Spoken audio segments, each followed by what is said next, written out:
ikan cakalang. Bukan tuna ya? Ini esnya ambil dari pabrik es.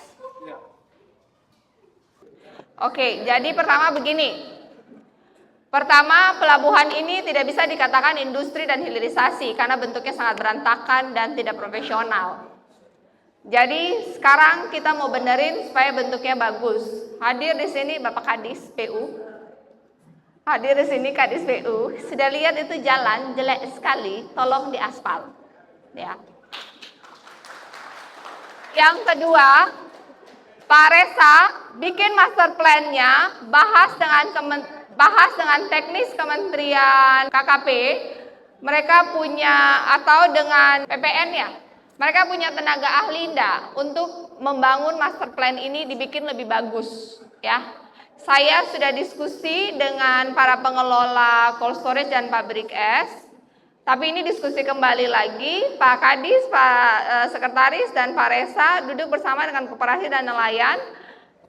Info yang saya dapat per hari ini adalah kita cuma punya satu pabrik es 10 ton dan itu kurang, butuh 20 ton dan itu kurang. Kita butuh satu lagi pabrik es dengan kapasitas 20 ton lagi.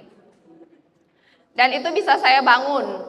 Tapi pastikan hanya itu saja yang kita kurang atau kita butuh lagi biar final. Kemudian yang kedua, kita punya dari Pemprov itu kita punya 2 fasilitas cold storage dan ABF. Yang kita baru renovasi itu sudah ada 2 ABF masing-masing 4 ton dan cold storage 100 ton. Hanya saja koperasi yang mengelolanya itu tidak maksimal di masa lalu.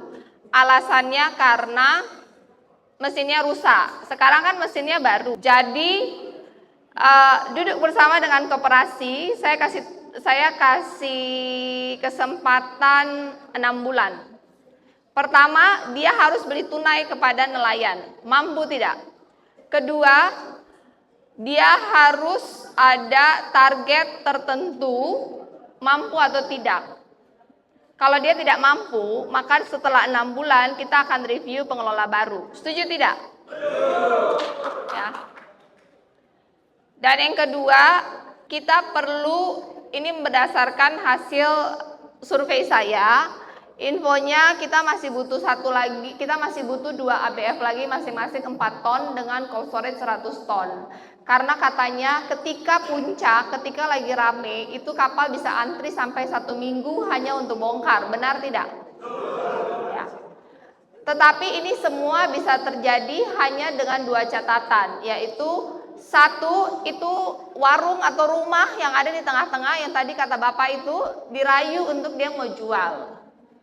Kalau dia tidak mau jual itu, kita tidak punya lahan untuk bangun ABF, pabrik es baru, ABF 2 baru, dan cold storage baru. Opsi kedua, kalau dia sampai tidak mau jual, maka dengan disayangkan ruko ini harus dibongkar. Cuman kan sayang ya. Atau Pak Resa bahas dengan mereka di sana, tenaga teknisnya, kira-kira apa lagi yang bisa dibongkar untuk bisa dibangun. Paling gampang adalah jika bulan ini, minggu ini yang itu mau jual, maka tahun ini pun saya bisa bangun satu pabrik es 20 ton, 2 ABF 4 ton masing-masing, dan cold storage 100 ton. Jadi coba itu rembukan bersama lalu rayu dia untuk jual. Setuju? Jadi pertama kita kurangi kalau boleh maksimum di puncak tidak ada antrian untuk bongkar karena itu mempengaruhi biaya Bapak Ibu nelayan. Kedua, bahas kuota, bagaimana kita naikin kuota untuk BBM subsidi. Dan yang ketiga, rekap semua kapal pemberian Pemprov yang di atas 30 GT. Kalau kita turunkan menjadi 29 GT, berapa biaya masing-masing, siapa yang mau bayar biayanya, mau bagi hasil atau bagaimana, secara aturan BPK dan lain-lain itu bagaimana.